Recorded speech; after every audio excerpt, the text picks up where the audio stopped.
Hi everyone, my name is Jeremy. I'm an alcoholic. Jeremy. Morning. First I'd like to, thank you for asking me to speak. It's a privilege and an honor. I'd like to thank the group. I used to come to this meeting semi-frequently when I was living in Vermont and or New Hampshire. I live in neither now. Especially when I was doing my writing. So it was a lot of fun to come down here with my sponsor. Especially during that process. So thank you for, always being here and always sharing your experience. Very quickly, we're on step 12, so that's more or less the end of the process. So quickly how I got here. I first came to AA as a very young man. I was definitely too young to be an alcoholic, and I thought I had just changed my mind to not be sober anymore, and I did not realize that I'd already lost the power of choice in drink.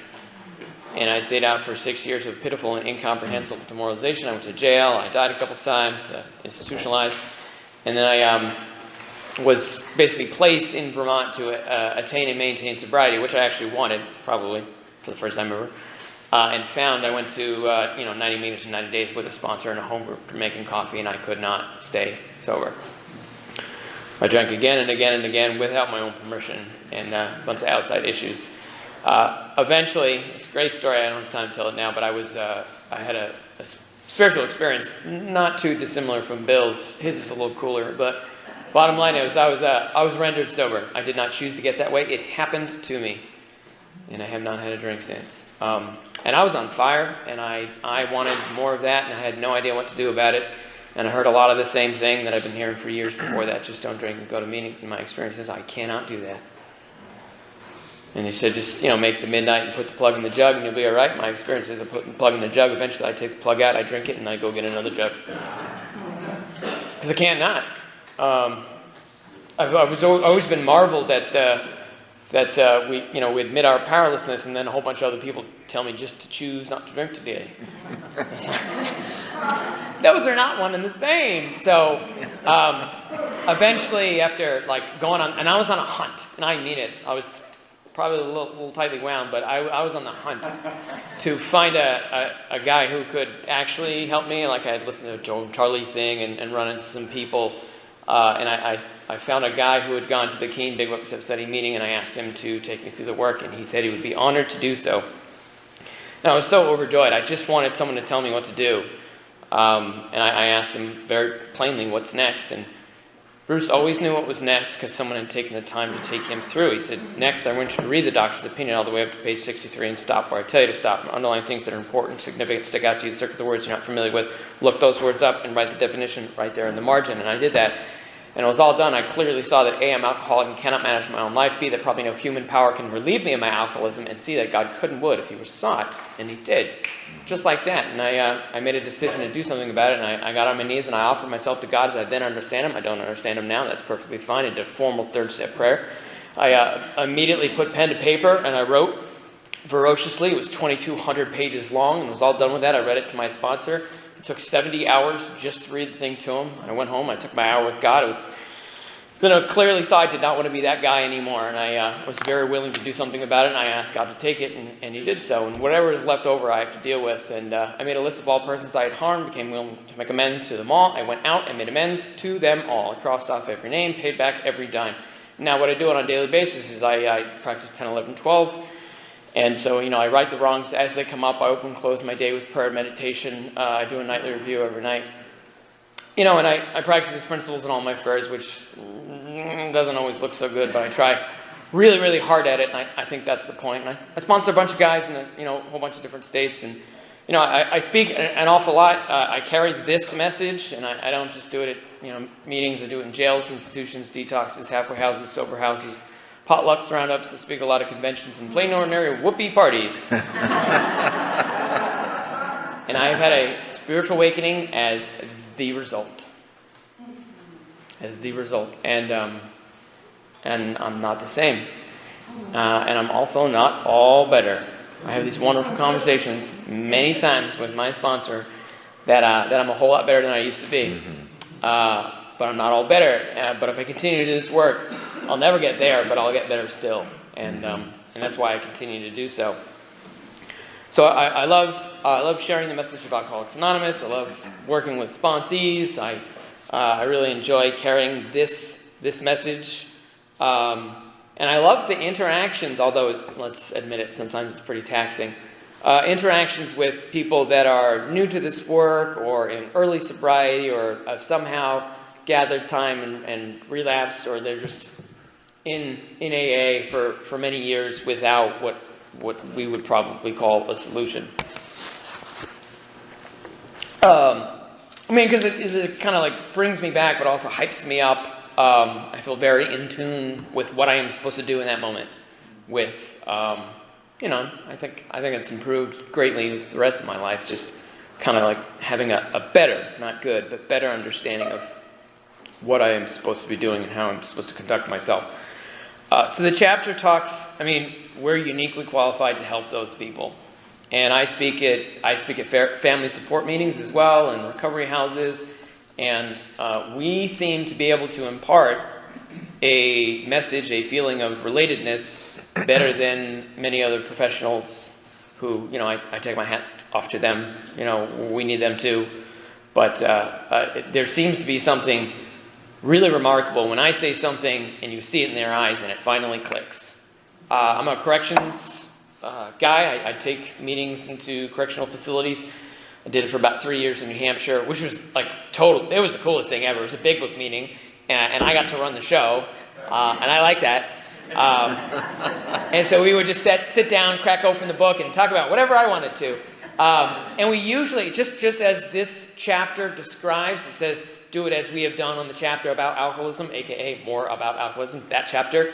We usually read that chapter, because most of the guys there have been into jail many times, so you might want to read the chapter about relapse and the mental obsession when dealing with a bunch of guys who find themselves somehow back in jail after drugs and alcohol again and again. So we'd read that, we'd read the doctor's opinion, and we'd read, sometimes Bill's story, because it was the most relatable. I have a short amount of time to make a large impact. And the chapter talks a lot about the hopelessness. Dwell on the hopeless creature freely. I'm going for that gift of desperation. Now, I'm not a sadist. Probably not that much. Old habits die hard. But it's just I'm not trying to kick them while they're down. But if I can get them to see how screwed they are, my job's a lot easier. And I remember it wasn't a person, it was a moment that clicked when, and I had many, bottoms and moments of desperation. I've had a couple in sobriety too. But I remember very clear, it was 2 hours after my last, or maybe an hour after my last drunk, when it finally clicked on my head that I have absolutely no idea how to stay sober. And that's when I had, pretty much soon thereafter, I had that pretty profound spiritual experience.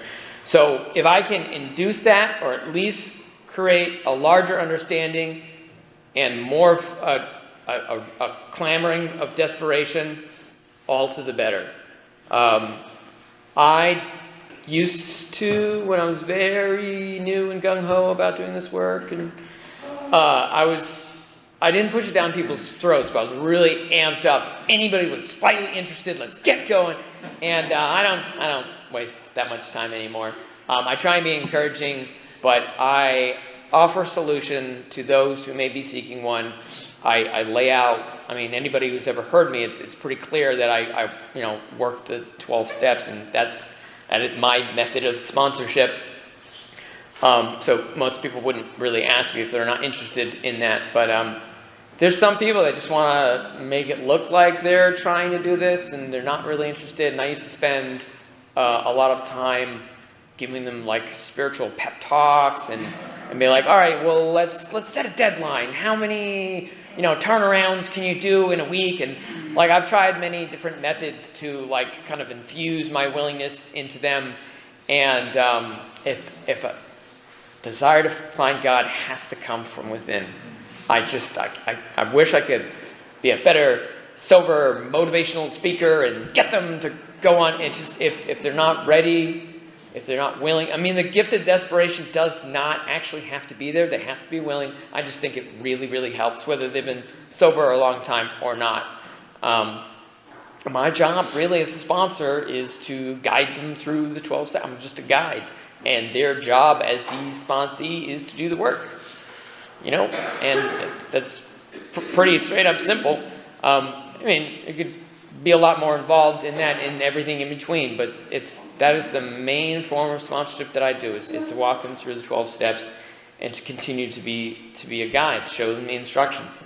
I mean, it says clear-cut instructions. They are clear-cut once someone points them out to you. Yeah. I mean, I can't say how many times I read this book and they just weren't clear-cut. It seemed like a novel. You open the book, Bill Starr, it's story time. Read the rest of the whole thing. It's like a novel how everybody, put this whole fellowship together. I didn't see it. So I point that out, and I explain it in real world examples.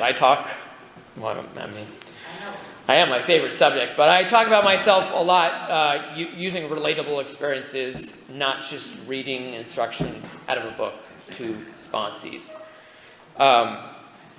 And there are certain things that I don't get down with, and I used to be very firm and adamant and outspoken about some of these things. Less so now. I just simply don't sponsor guys on methadone, Suboxone, and Subutex. And what is that pill that they give you? No, the pill that they give you that makes you violently ill when you drink. Antabuse. Antabuse, yes. So if anybody's on those things, if they want to start the work, great. But eventually, what I believe works, my experience works, is trusting and relying on God. Mm-hmm. How I got that way is through the 12 steps.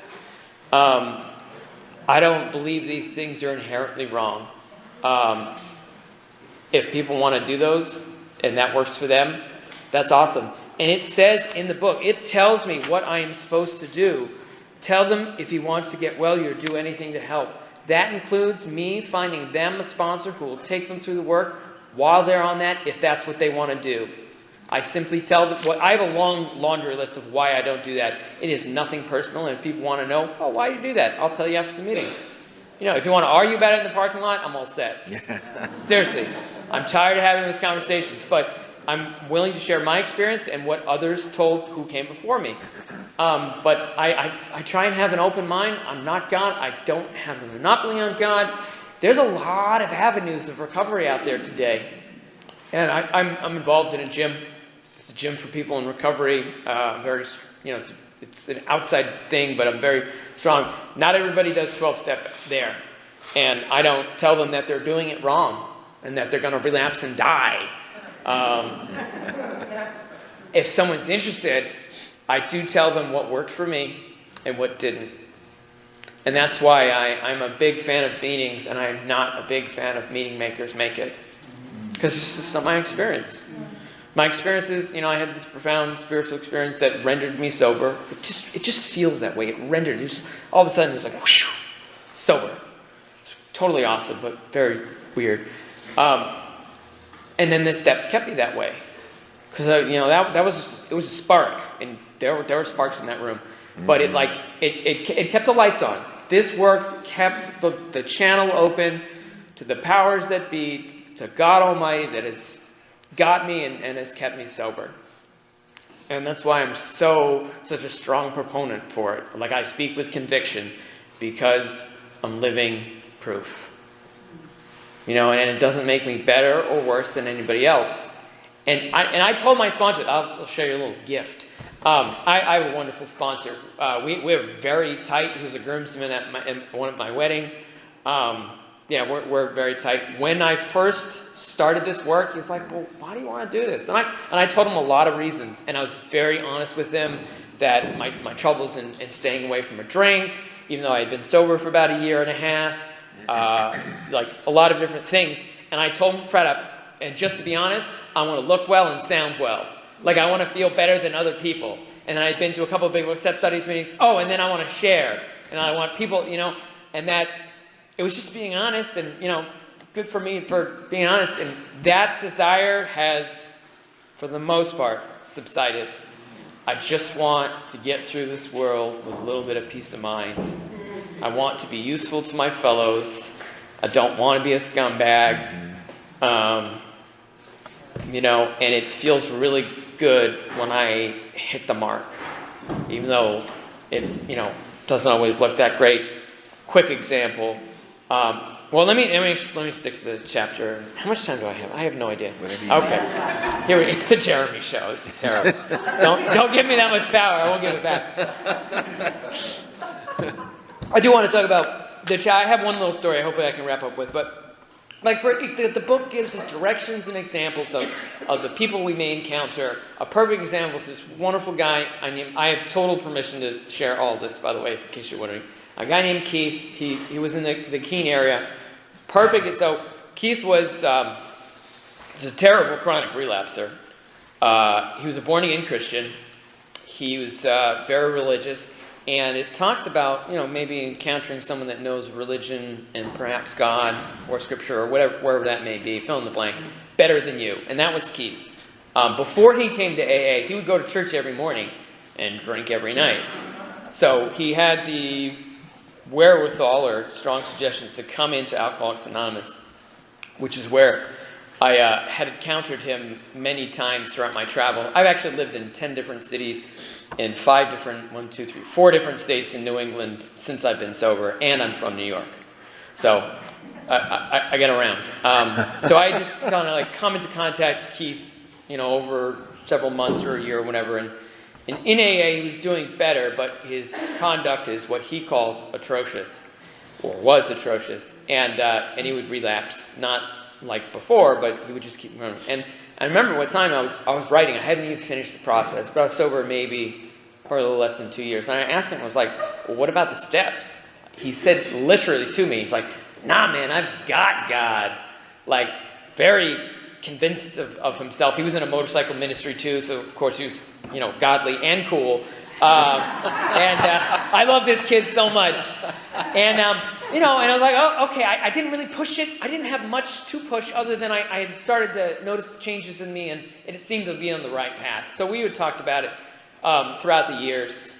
No, it was probably months after that, here and there. And, he'd come in and out for the next year or so. And eventually, this time I was living in Keene, and I was at the right place at the right time. He walked into the Keene Young People's Meeting, and he had a bad day, and he had been sober for, 8 or 9 months, and he was about to break a chair over someone's face and then go drink. And I just walked up to him and I said, hey man, how's it going? And I started sponsoring Keith, and I have never met someone so angry. And I had 1,800 resentments. I have never met someone as angry as Keith. And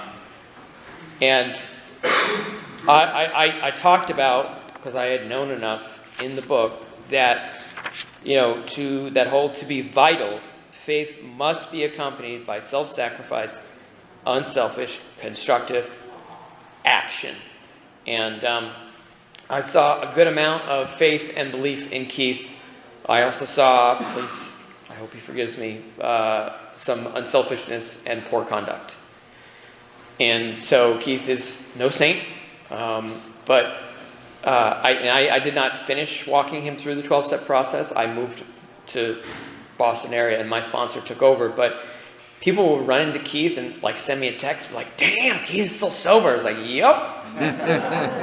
So, and is Keith all better? No, but he's a whole lot better than he used to be. And he sponsors men, and he has the same struggles a normal young man in sobriety going through the 12 steps would have. So, but it's just it's textbook. It's a textbook case. Yes, this stuff works. You will encounter people like this, and the thing with Keith was he was willing.